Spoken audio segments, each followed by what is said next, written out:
Tensions between the US and Russia and increasing activity in the Arctic have drawn more attention to the country's otherwise quiet boundary in the high north. The Bering Strait, between Alaska and Russia's the Far East, has long been an area of low tension and cooperation on matters like waterway management and fisheries enforcement. But expectations of increased commercial and military activity in the Arctic have raised the strait's strategic profile. The Northwest Passage and the Northern Passage all link through one strategic waterway in the west, and that's through the Bering Strait, retired U.S. Air Force General Douglas Fraser said at a Wilson Center event in October, referring to sea routes along the northern coasts of Canada and Russia, respectively. Russia is modernizing its military, and the rejuvenation of its submarine fleet, in particular, has drawn U.S. military attention back to the Greenland-Iceland-UK gap, through which Russian Navy ships would need to pass to strike targets at sea in the Atlantic or in the US and Europe.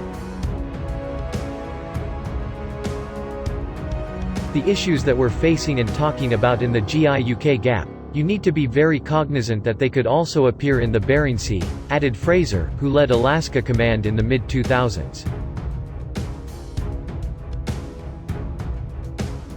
Fraser is not alone in that assessment.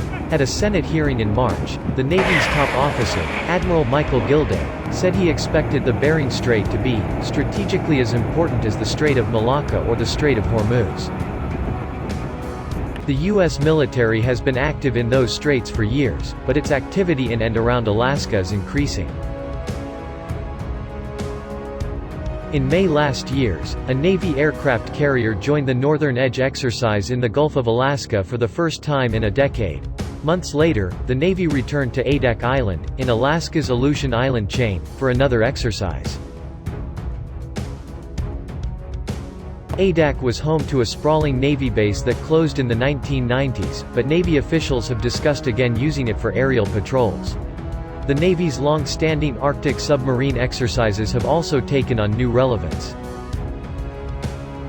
"I think we ought to pay a lot of attention to the Aleutians," Fraser said at the October event. "They provide, really, a string across the approaches into the Bering, and as more and more strategic activity happens through the northern approaches, the Aleutians are going to be a strategic and key terrain. The Air Force and Space Force will be key contributors to addressing issues that arise in the region," Fraser said. The Air Force has the U.S. military's largest presence in the Arctic, where it works with Canadian forces on airborne early warning operations, including intercepting Russian bombers that approach U.S. airspace. That presence will grow as the Air Force adds more F-35s to its bases in Alaska. Other service branches want to increase their training in Alaska, and lawmakers have pushed for more investment there.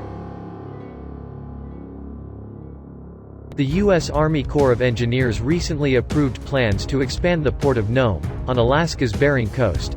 That will not only help from a national security perspective but help local communities to reduce the cost of living, Alaska Senator Lisa Murkowski said at another event in October.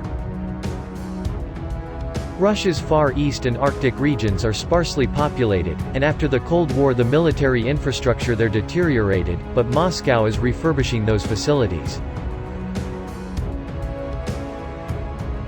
The physical proximity to both Canada and Alaska makes the far eastern flank of the Arctic as important to the Russians as the European flank, or NATO flank, of the Arctic, Alexei Muraviev, head of the Department of Social Sciences and Security Studies at Australia's Curtin University, told Insider this summer.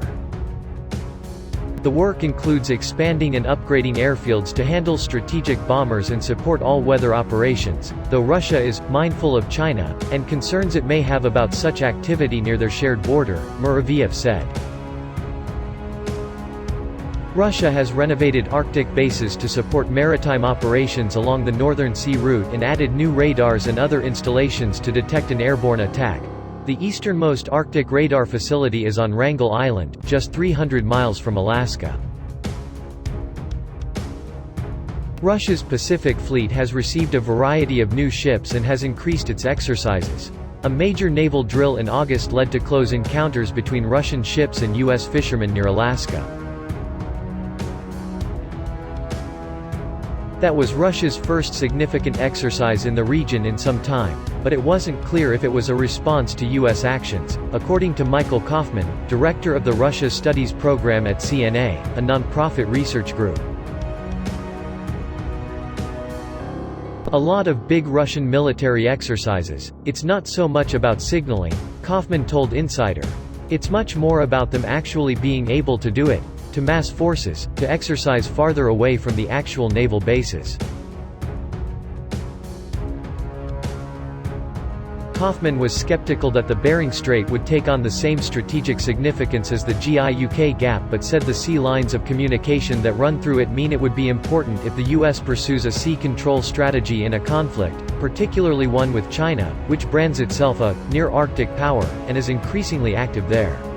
China's quite interested in the Arctic, Kaufman said, and the United States is always interested not just in Russia but anywhere China gets interested.